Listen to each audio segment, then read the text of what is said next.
¿qué tal amigos de Dar y Recibir? Es un placer estar con ustedes como todos los jueves y pues como siempre tenemos invitados especiales con temas muy interesantes y el día de hoy pues nos acompaña Jaime. Jaime es cardiólogo, él está en Monterrey, es cardiopediatra y pues especialista en todos estos temas de lo que es el corazón. Ahora sí que del corazón y de los problemas que tenemos o tienen los niños al nacer eh, en temas de corazón. Así que bienvenido, Jaime. Platícanos un poquito de ti, de lo que haces. Cuéntanos un poco. Sí, yo soy cardiólogo pediatra, estoy aquí en Monterrey, en el Hospital Muguerza. Yo estudié cardiología en el hospital en Ignacio Chávez, en la Ciudad de México. Posteriormente hice la especialidad de ecografía pediátrica y fetal en Toronto, en el SickKids de Canadá. Y ahorita actualmente pues llevo más de 15 años en el área de cardiología ya laborando aquí en Monterrey, viendo cardiopatías congénitas. Así es. Además, eres una persona que además de ser un gran cardiólogo, de un gran cardiopediatra, es un hombre de un gran corazón, porque también sé que has estado en muchas brigadas donde han operado a niños de corazón, aportando, ¿no? Entonces, pues en Dar y Recibir justo se creó para dar difusión a todas estas causas y a todos estos problemas, que la gente los conozca, que sepa de ellos y que también conozcan a las personas que están de atrás, que están también ayudando y que muchas veces no las conocen, ¿no? Y sobre todo gente como tú, con una especialidad, con una carrera increíble. Y pues bueno, el hospital sin duda, el Christus Muguerza en Monterrey es un gran hospital, ¿no? Creo que es de hecho uno de los, si no únicos, de los pocos en los que se hacen trasplantes de pulmón, ¿no? Así es. Entonces, bueno, es un gran hospital. Pero bueno, vamos a hablar de las cardiopatías. ¿Qué es eso de las cardiopatías? Platícanos. La palabra cardiopatía significa enfermedad del corazón y tenemos cardiopatías congénitas y cardiopatías adquiridas. Las congénitas son aquellas con las que nacemos ya con el problema del corazón. Esas pueden ser estructurales, es decir, un orificio, una válvula, alguna anomalía estructural del corazón o también por algunas alteraciones en cuanto al ritmo cardíaco, ¿verdad? Podemos tener problemas de arritmias en útero, a nivel fetal, y nacemos con ese tipo de problemas. Y las adquiridas son aquellas que podemos adquirir, como dice el nombre, conforme el tiempo, que son más raras, pero por ejemplo, en niños, pero por ejemplo, ahora el COVID nos enseñó que muchos niños con COVID tuvieron alteraciones en el corazón adquiridas por el virus, ¿verdad? Entonces les creció el corazón, hicieron micardiopatías dilatadas o también alteraciones en las coronarias. Entonces, esos son los dos rangos que tenemos.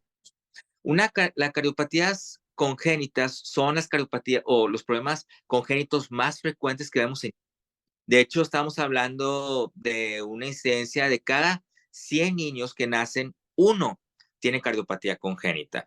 Y si hablamos de un hospital donde nacen al año 20,000 niños, por ejemplo, un hospital público, estamos esperando que en ese hospital nazcan 200 niños al año con un problema congénito. Y es la causa de mortalidad más frecuente en el primer año de vida. Entonces, el 80% de las cardiopatías en un gran porcentaje tienen que ser diagnosticadas y también manejadas y operadas en el primer año de vida. Sí, por eso es bien importante la detección oportuna, que realmente cuando nazcan les hagan un estudio, que estén certeros en ese tema, específicamente en el tema del corazón. Y si te dicen o te dan un diagnóstico, porque muchas veces te dicen tiene un soplo, y yo entiendo que los soplos muchas veces se corrigen solos, ¿no? O a lo mejor estoy mal. Y hay otros que no. Hay unos que nacen, tiene un soplo y te dicen hay que monitorearlo y de pronto el soplo ya se cerró, no sé, tú explícame porque yo a lo mejor voy a decir cosas que no son. Y hay otros que no, ¿no? Y hay cosas que son pues Claro, más complejas, ¿no? si tenemos el soplo, porque es algo muy común que hablamos de un soplo. Soplo es un ruido generado por una turbulencia dentro del corazón y tenemos soplos causados por problemas de corazón, por ejemplo, un orificio, una válvula enferma, o tenemos soplos que se llaman inocentes o benignos. Esos soplos es causado por el crecimiento del corazón normal o por un estado hiperdinámico, es decir, mucho flujo dentro del corazón, que son corazones sanos, son niños que están sanos, que se detectan y se dan de alta. Pero los soplos causados por cardiopatías, bueno, hay que estudiar cuál es la cardiopatía. Hoy en día ya hacemos estudios sin útero, es decir, entre la semana 18 y 22 de embarazo, si hay factores de riesgo en la mamá, como una cardiopatía previa en la mamá, en un hermanito, antecedentes familiares, o en el bebé con, por ejemplo, problemas genéticos, trisomía 21, que es el síndrome de Down, o alguna alteración en enfermedades de la mamá, por ejemplo, diabetes, fenilcetonúria. Bueno, en esos casos se pueden hacer un estudio que se llama ecocardiograma fetal. Se detecta la cardiopatía. ¿Y cuál es la importancia de detectarla antes del nacimiento? Porque si es una cardiopatía que tenemos que operar de forma inmediata, bueno, es importante que nazca en un hospital que le brinde todas las medidas y todas las atenciones que pueda tener el bebé para poder ser operado, ¿verdad? Claro. Entonces, es fundamental el diagnóstico temprano. ¿Para qué? Para un tratamiento oportuno, temprano y correcto del bebé. Y eso mejora la sobrevida de los niños. Y ya cuando nacen los niños, ahora sí, tenemos el ecocardiograma, pero el transtorácico, el que le hacemos directamente al bebé, que tiene un diagnóstico, un porcentaje de diagnóstico arriba del 98%. Generalmente es el estudio de elección, no es doloroso, es un estudio muy rápido al lado del bebé y los papás pueden observar el estudio y el diagnóstico lo damos como un 98% de los casos. Y hay otras veces que necesitamos otros estudios como de imagen, como un cateterismo cardíaco o una resonancia o una tomografía. Y es la forma de hacer un diagnóstico de corazón. Así es. Y dentro de toda esta gama, porque yo sé que hay muchas,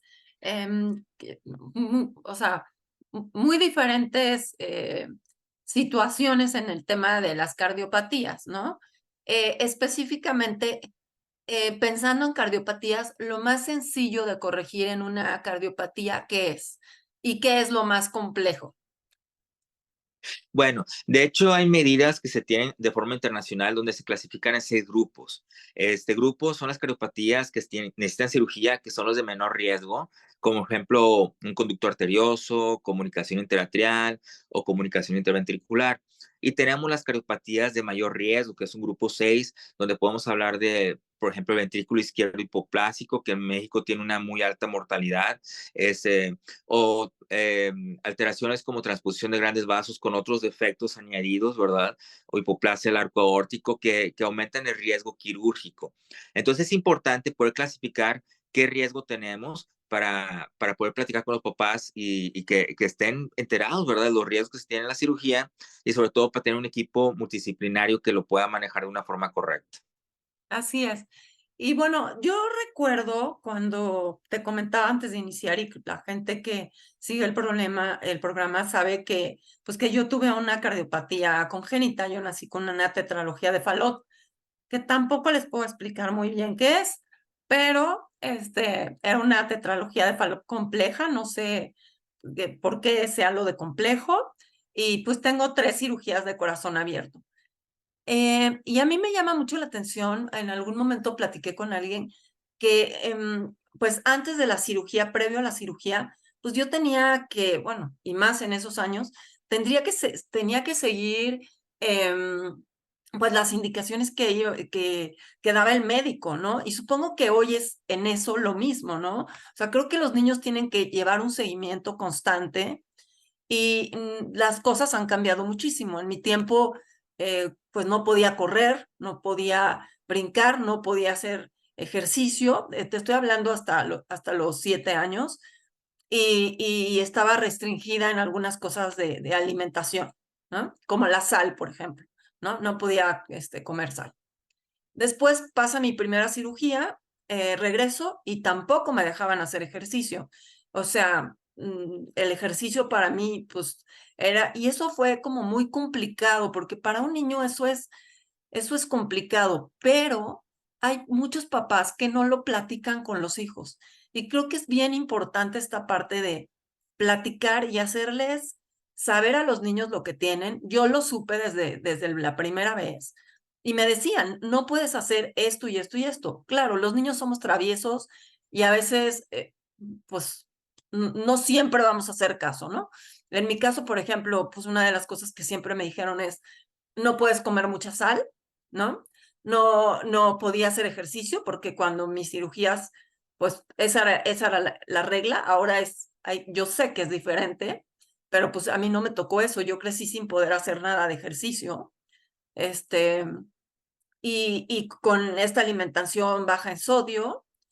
Y pues bueno, prácticamente no tomaba en la primera cirugía algunos medicamentos, pero a raíz de la segunda cirugía, incluso la tercera, el resto de mi vida no volví a tomar un medicamento hasta hace 4 años que falleció mi nieto y que días después, supongo que por un tema de estrés, me dio una arritmia muy fuerte y tuvieron que hacerme cardioversión y a raíz de ahí, pues bueno, he tomado medicamentos, ¿no? Pero hoy las cosas son muy diferentes, pero el niño debe de estar enterado, debe de estar comunicado y los papás deben comprenderlo bien. Creo que eso es bien importante porque finalmente ellos los manejan y tienen que estar conscientes de que no pueden faltar a sus citas médicas, a sus seguimientos, etcétera, ¿no? ¿Es esto sigue siendo así o ha cambiado mucho? Bueno, sí, sigue siendo así y ha cambiado demasiado. Y la tetralogía de Fallot es un ejemplo muy palpable de, por ejemplo, antes, en los años 80, 90, hablamos de corrección quirúrgica de una tetralogía de Fallot. Hoy sabemos que las tetralogías o cualquier cardiopatía no se corrige. Simplemente se ayuda y se da una cirugía para mejorar la función y la calidad de vida. Pero ninguna cardiopatía la podemos corregir ya que son problemas de nacimiento. Por ejemplo, el Fallot, antes se operaban entre los 6, 7, 8 años, hoy en día se operan a los 6 meses de edad. Entonces, eso ayuda a que el corazón o el ventrículo no crezca. Y la situación es que evita problemas a largo plazo. ¿Por qué? Porque aunque tengamos una cirugía muy bien hecha o corregida de una forma excelente, vamos a tener a la larga problemas, por ejemplo, arritmias, falla cardíaca. Por ejemplo, en Fallot se corrige en una primera instancia y después en ocasiones tenemos que hacer un cambio, una válvula que se llama válvula pulmonar. ¿Por qué? Porque empieza a tener insuficiencia o una insuficiencia libre y hay que hacer ese tipo de cirugías. Entonces, no corregimos de primera instancia, o sea, tenemos varios pasos en ocasiones. Claro, en ocasiones solamente se requiere una cirugía, pero la valoración muchas veces tiene que ser de por vida. Y eso es importante hablarlo con el niño. El niño comprende y sí se puede manejar con palabras que ellos comprendan, pero que sepan que tienen un problema en el corazón, sin llegar a ser extremistas, en claro, por supuesto, pero sí que comprendan que su calidad de vida va a ser un poco distinta y sobre todo que ellos tienen que llevar un seguimiento a largo plazo. Tengo muchos pacientes que lo que me dicen es, o papás de niños que tuvieron cardiopatías congénitas que me dicen, pues yo tuve algo en el corazón, no sé qué es, creo que un soplo y pues ya no me revisé. Entonces, ese es el problema, que llegan después a los 30, 40 años y empiezan a tener problemas porque el corazón empieza a crecer o pueden tener arritmias y nunca llevan un seguimiento que pudieron haber en un momento dado prevenir o dar medicamento a tiempo, ¿verdad? Entonces, el seguimiento tiene que ser constante y hablar con el niño que va a ser un niño que tiene un seguimiento constante. Sobre el ejercicio, antes era muy común que decíamos, ¿sabes qué? Que tu hijo no haga ejercicio, que no haga ningún tipo de ejercicio. Claro, hoy en día hay ciertas cardiopatías que tenemos que evitar ciertos ejercicios, pero lo ideal es que hagan ejercicio, o ya sean actividades recreativas o deportivas leves, por ejemplo, se puede dejar que hagan ciertas actividades, por ejemplo, jugar con los amigos, en recreo, a lo mejor actividad de alta competencia en algunos casos no, pero el hacer que un niño con cardiopatía tenga una vida sedentaria a la larga es contraproducente, porque llegan a edades adultas donde su función vital o su función respiratoria va mermando demasiado y esto ya es contraproducente también para el propio joven o propio adulto que ya llegan a edades tardías con sobrepeso, descondicionamiento. Quisimos evitar alguna situación del corazón, pero causamos hipertensión y ocasionamos hipercolesterolemia. Entonces es importante un seguimiento integral tanto por nutriólogos como por el cardiólogo. Y eso ha cambiado bastante hoy en día y nos damos cuenta hoy que lo ideal es que hagan ejercicio y siempre bajo la supervisión de su cardiólogo. Y es muy importante, ahora que lo mencionamos, que cada paciente es individual, porque es muy común que me hacen preguntas, bueno, yo tengo mi hijo que tiene esta cardiopatía, sí, pero cada niño con esa cardiopatía es diferente. El estado clínico, el estado funcional es tiene que ser valorado por un médico y darle seguimiento por el propio médico para que lo conozca y podamos ver a cierto grado qué actividades son restringidas o no. Es muy difícil generalizar. Bueno, es que todos los niños con tetralogía de Fallot pueden hacer esto. No, porque como bien lo comentó, había cirugías o había tetralogía de Fallot teníamos anatomía adecuada y aquellas que no tienen anatomía adecuada. Por ejemplo, que no tenemos ramas pulmonares adecuadas o la coronaria está emergiendo de un lado que no debería salir. Todo eso nos causa que cada niño se tenga que manejar de forma individual y medicamentos o cirugías de forma individual. Y ahora sí, uno dice, bueno, llegamos a un punto donde todos esos niños, por ejemplo, en Estados Unidos, hay más adultos con cardiopatías congénitas que niños. Qué curioso, o sea, ya Sí. todos los, como ha mejorado bastante la calidad de vida y las cirugías, los tratamientos, hoy en día están llegando a la edad de adultos. Entonces, la pregunta es, bueno, ¿y quién los maneja? El cardiólogo de Exacto. adultos, cardiólogo pediatra, ¿verdad? Sí. Que yo le digo, nosotros tenemos que ser congenitólogos, es decir, ver todo lo congénito, pero hoy en día hay una especialidad en cardiología de adultos que se llama congénitos de adultos, donde se dedican solamente a ver esos pacientes. En México no está tan bien establecido, todavía hemos tenido que trabajar entre los cardiólogos de adultos y congénitos en conjunto con los pacientes que van dando esa transición. Y ahí también es importante esa transición al cardiólogo de adultos. Voy a poner un ejemplo. Estamos en un hospital público, donde voy a poner el nombre IMSS, donde en el IMSS hasta los 15 años se pueden ver a los pacientes, pero tienes un paciente que durante todos sus 15 años estuvo con cardiólogo pediatra, rodeado de niños, y su siguiente consulta en 2 meses ya va a ser con un cardiólogo de adultos, rodeado de adultos, donde en la cama al lado pues, puede estar un paciente con una enfermedad coronaria de 70 años, y ese golpe psicológico, no solamente para el niño, para la familia, es tremendo. Entonces, tenemos que trabajar mucho en esa transición que sea lo menos estresante y lo menos traumático para el niño. ¿Sí? Entonces, o para el joven. Entonces, es importante también, no solamente el conocimiento del médico, sino también que el paciente sepa desde antes qué es lo que va a vivir para que lo pueda sobrellevar con mayor tranquilidad.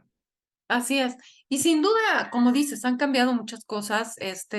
A mí solo me daban una dieta que me restringía ciertas cosas, pero pues no era como tal una nutrióloga, sino eran como ciertas recomendaciones, sí, de un nutriólogo ahí en la Clínica Mayo, y indicaciones del médico. Y tenía un médico aquí en México que era quien me daba seguimiento.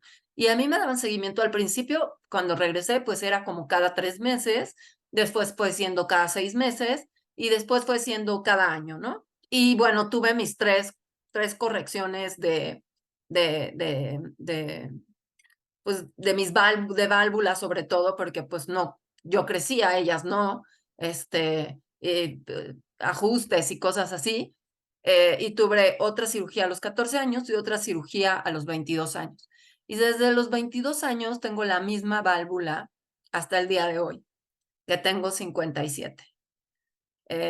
Mi válvula ha funcionado muy bien. De hecho, cuando me dio la arritmia tan fuerte, supusieron que era no un tema del corazón como tal, sino el cardiólogo dijo que esto era un tema de estrés, porque mi corazón no traía ninguna otra falla adicional. O sea, no había algo que le detonara a que podía ser algo como del corazón, sino más bien era algo que había sido provocado por estrés, ¿no? Y se me juntó a lo mejor con una etapa que también creo que es importante y que cuando creces y que tienes estos problemas, pues también creo que tiene mucho que ver, ¿no? Sobre todo en las mujeres, que es el tema de la menopausia, ¿no? La menopausia te crea muchísimos desajustes y a mí se me juntaron ambas cosas, ¿no? Estaba en menopausia, tenía este problema pues fuerte con mi nieto, se me juntó como un cúmulo en la oficina, mucho trabajo, etcétera, y creo que eso detonó mi arritmia.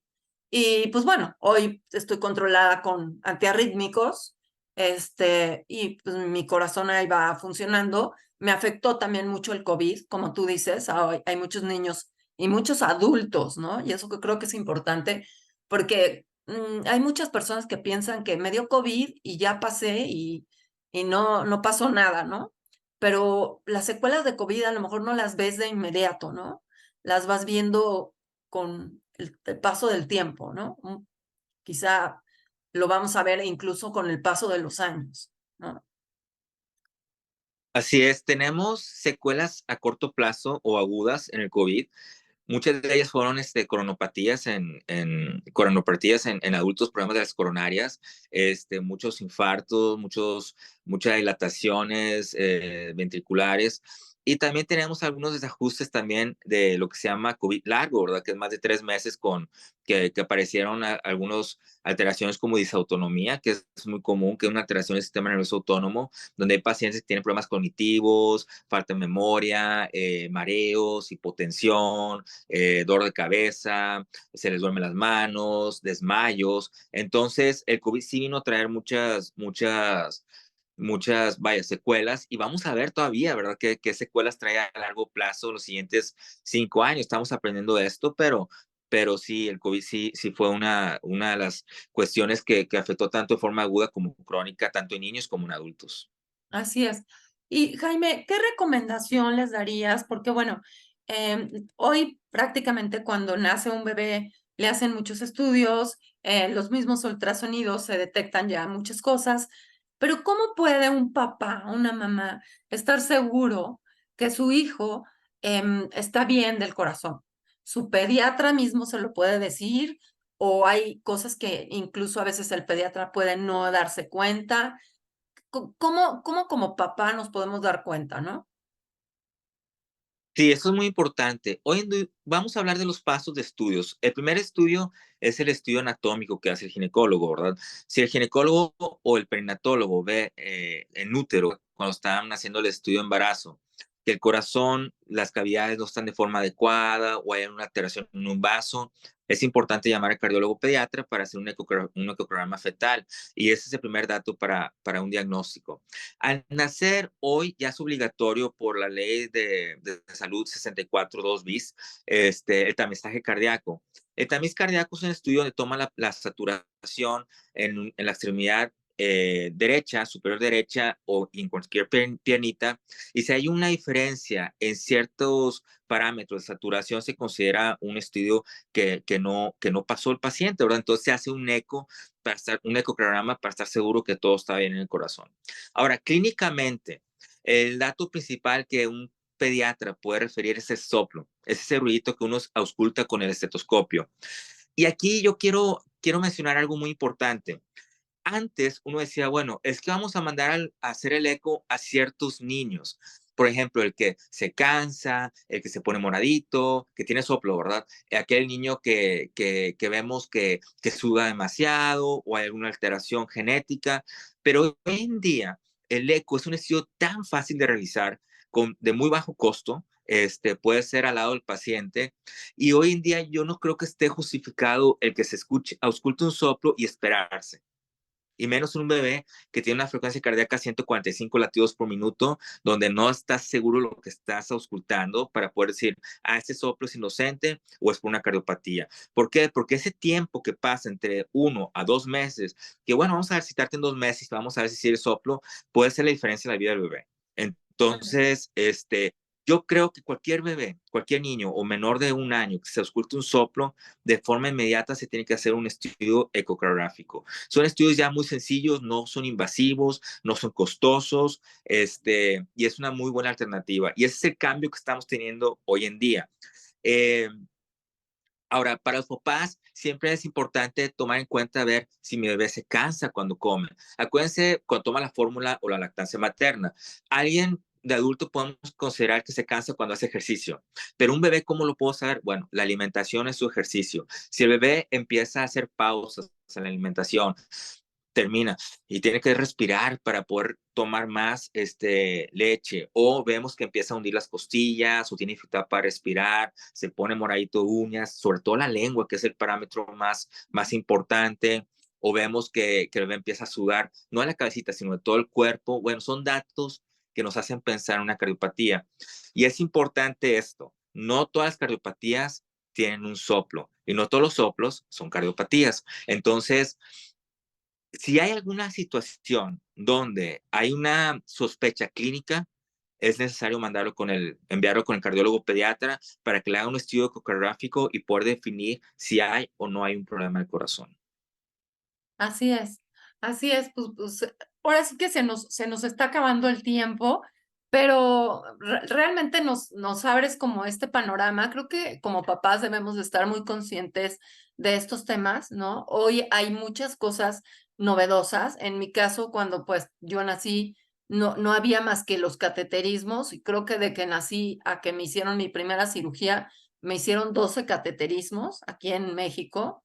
Y bueno, cuando a mí me hicieron mi primera cirugía aquí en México, pues esos niños prácticamente no se operaban, ¿no? No era algo que usualmente se operara, ¿no? Entonces, bueno, yo tuve la oportunidad de irme, de que me operaran fuera y que mis siguientes cirugías fueran fuera. Mi válvula actual es una válvula humana, no es una válvula de ni mecánica ni de y bueno, hasta el momento ha funcionado bien, sí, con algunas cosas ahí después de COVID y después de esta arritmia que he tenido, pero ahí voy.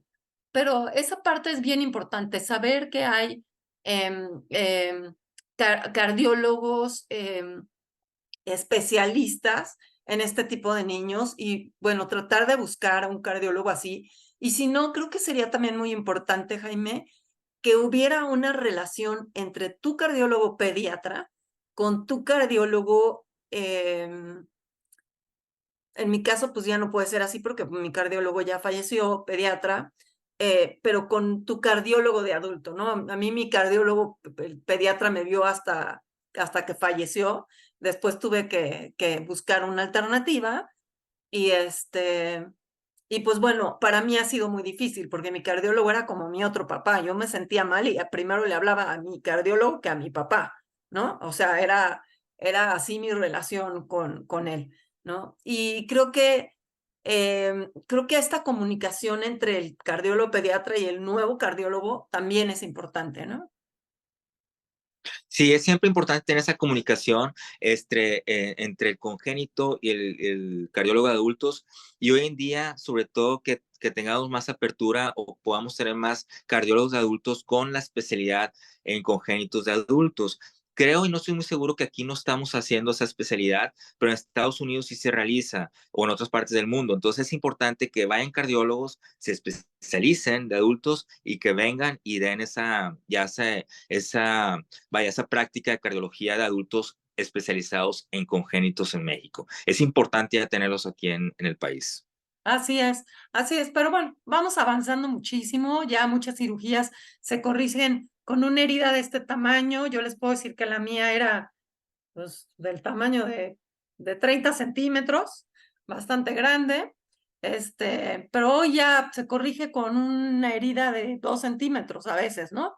Hay correcciones que se hacen mucho más fáciles, hay otras que sí siguen teniendo que hacerse cirugías de corazón abierto, pero ya muchas de estas cirugías que antes eran así, ya hoy no las hacen de esa forma, ¿no? Así es, y de hecho ya se pueden implantar válvulas por cateterismo. Ya no es necesario abrir, por el mismo catéter se implanta la válvula sobre la válvula que ya estaba enferma y ahí se Ajá. coloca la válvula. Así es.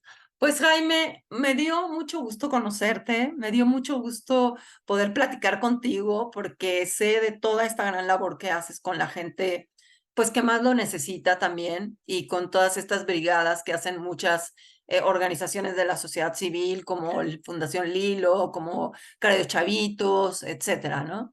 Y te agradezco mucho tu tiempo, tu espacio y que nos hayas pues compartido un poco de pues de este mundo que son las cardiopatías.